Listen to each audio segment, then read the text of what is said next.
7 cara menjadi seorang Kristen sejati tanpa harus melangkah ke dalam gereja.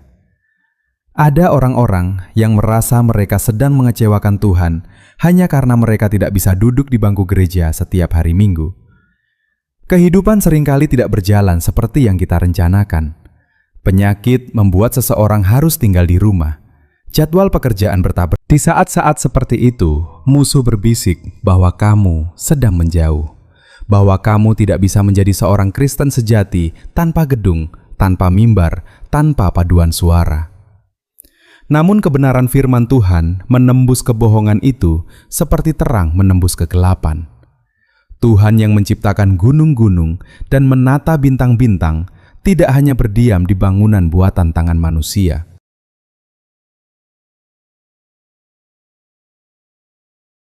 Hadiratnya tidak dibatasi oleh dinding atau kaca patri. Ia menemui anak-anaknya dalam keheningan kamar, dalam sunyi malam yang sepi, dalam hiruk-pikuk hari kerja, bahkan dalam rasa sakit di ruang rumah sakit. Hubunganmu dengannya tidak dibangun dari seberapa sering kamu menghadiri kebaktian, tetapi dari kedalaman penyerahan, kasih, dan ketaatanmu.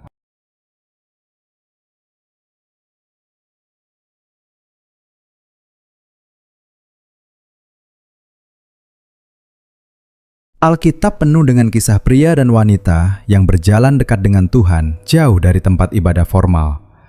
Musa bertemu Tuhan di padang gurun. Daniel mencari Tuhan dalam pembuangan. Paulus mengalami perjumpaan dengannya di dalam penjara. Yohanes melihat kemuliaan surga saat terasing di Patmos. Inilah inti iman, mengetahui bahwa Tuhan menyertaimu.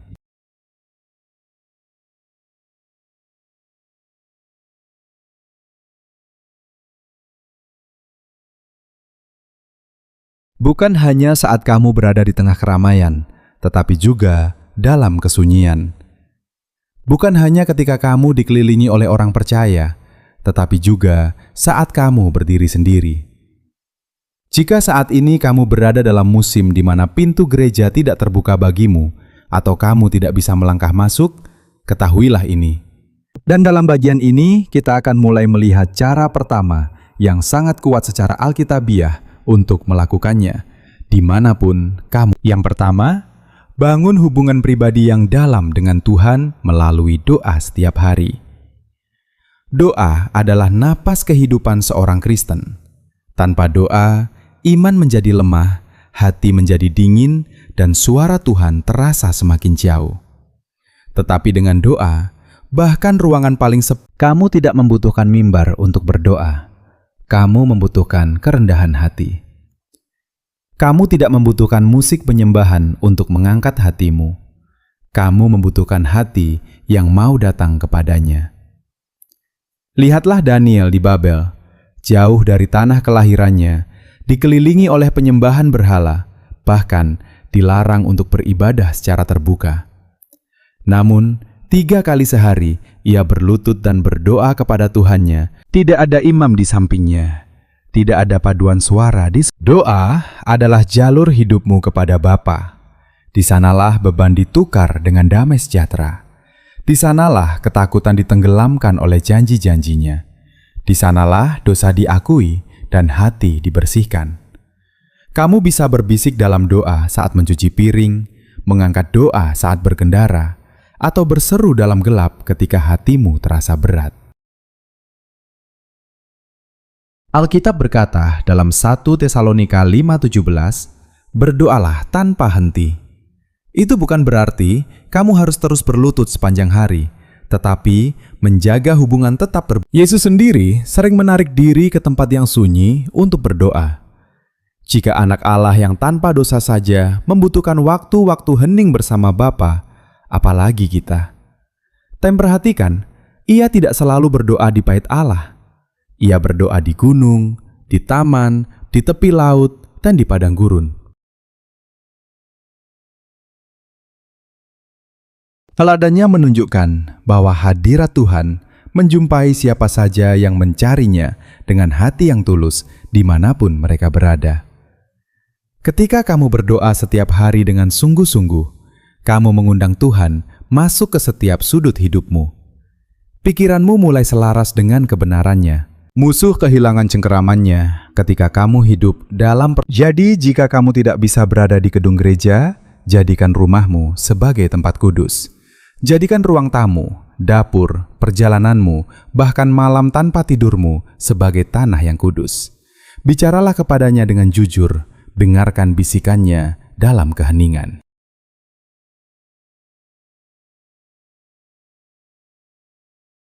Dan ingat, doa yang paling kuat bukan dan kamu akan mendapati bahwa meskipun tidak ada atap gereja di atas kepalamu, kamu tetap berjalan bergandengan tangan dengan juru selamatmu. Yang kedua, hiduplah menurut firman Tuhan setiap hari. Pemazmur menulis dalam Mazmur 119:105, "Firman-Mu adalah pelita bagi kakiku dan terang bagi jalanku." Pelita menjadi sangat berharga dalam kegelapan. Dan mungkin kamu tidak memiliki khotbah seorang pendeta setiap minggu, tetapi kamu memiliki firman Tuhan yang hidup di tanganmu. Kebenaran yang sama yang menuntun para nabi, rasul, dan orang percaya sepanjang sejarah melewati berbagai ujian. Pertimbangkan Yesus di padang gurun. Ia tidak memegang gulungan kitab. Tidak ada rabi di sampingnya. Namun ketika iblis mencobainya, ia melawan setiap kebohongan dengan firman, "Ada tertulis." Momen itu menunjukkan sesuatu yang sangat kuat. Kamu bisa mengalahkan musuh, bertahan dalam kesulitan, dan tetap setia jika firman Tuhan tersimpan di dalam hatimu. Hidup menurut firman Tuhan lebih dari sekadar membaca satu pasal di pagi hari. Bahkan satu ayat yang dihidupi dalam ketaatan dapat mengubah hatimu dan memengaruhi orang lain. Akan ada hari-hari di mana kamu merasa terlalu lelah untuk membaca, atau hidup terasa begitu sibuk sehingga waktu seolah dicuri darimu. Mereka mengerti bahwa Alkitab bukan sekadar buku, tetapi Tuhan sendiri yang berbicara langsung kepada mereka. Ketika kamu hidup menurut firman Tuhan, itu akan mengubah cara berpikirmu, cara berbicaramu, dan cara kamu memperlakukan orang lain.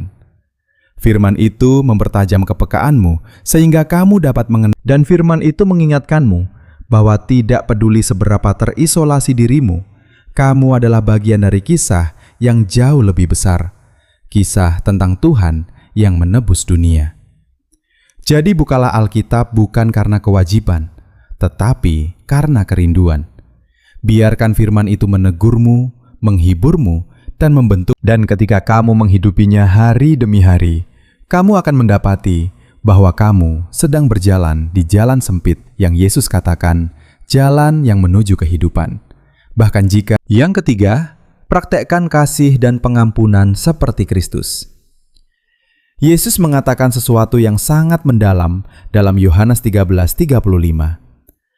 Dengan demikian, semua orang akan tahu bahwa kamu adalah. Ketika kamu tidak bisa pergi ke gereja, kamu mungkin merasa terputus dari komunitas, tetapi kasih tidak mengenal batas.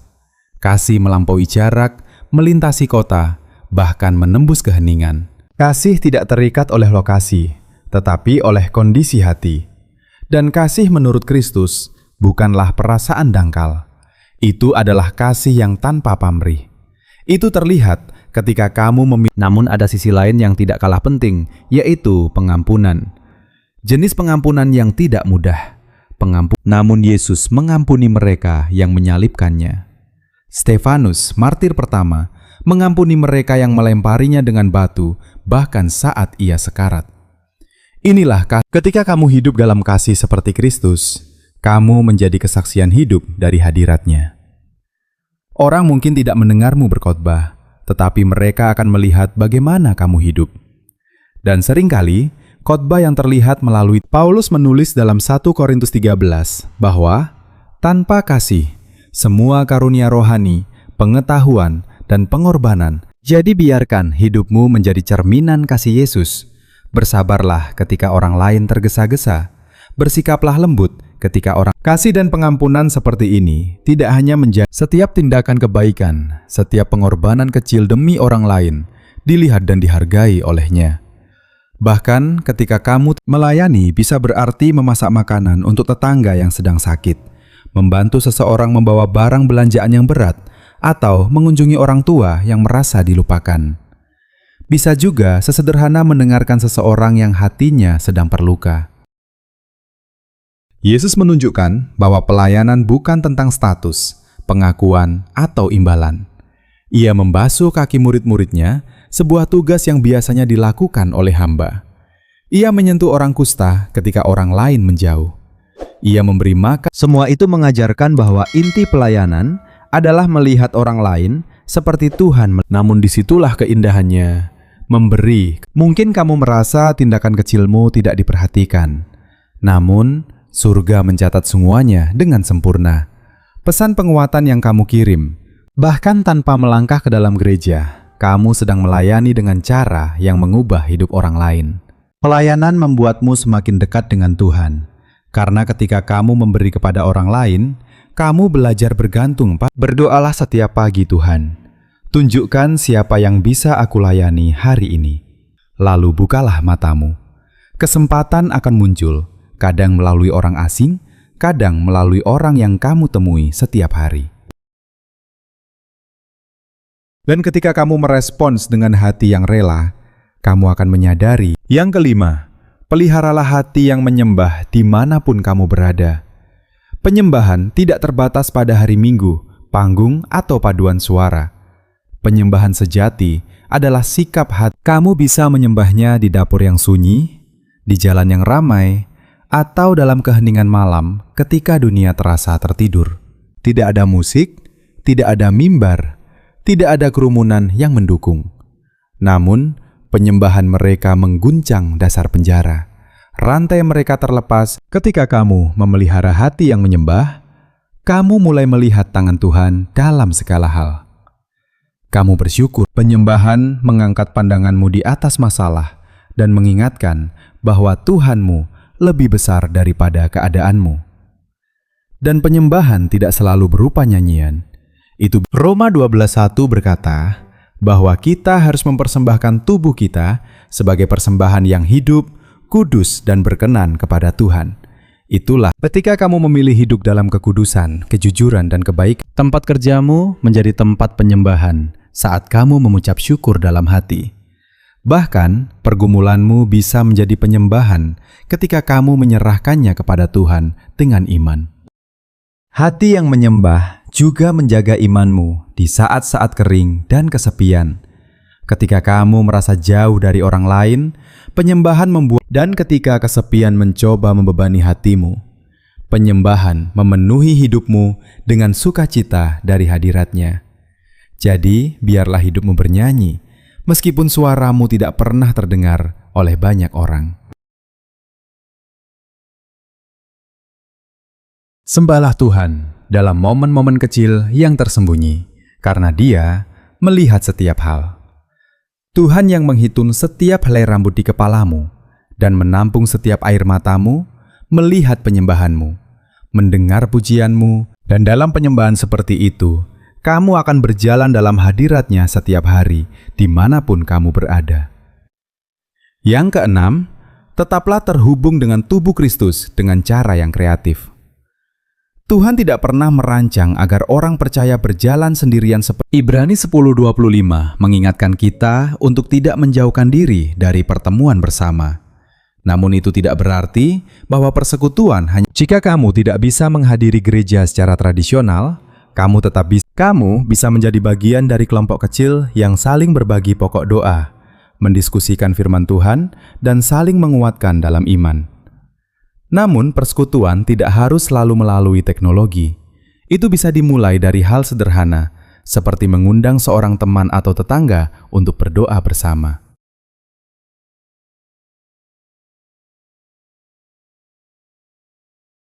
Kamu bisa berkumpul dengan artinya, persekutuan yang kudus dan penuh roh tidak bergantung pada besar kecilnya tempat atau jumlah orang. Itu bergantung pada ketulusan hati dan kesatuan dalam Tuhan.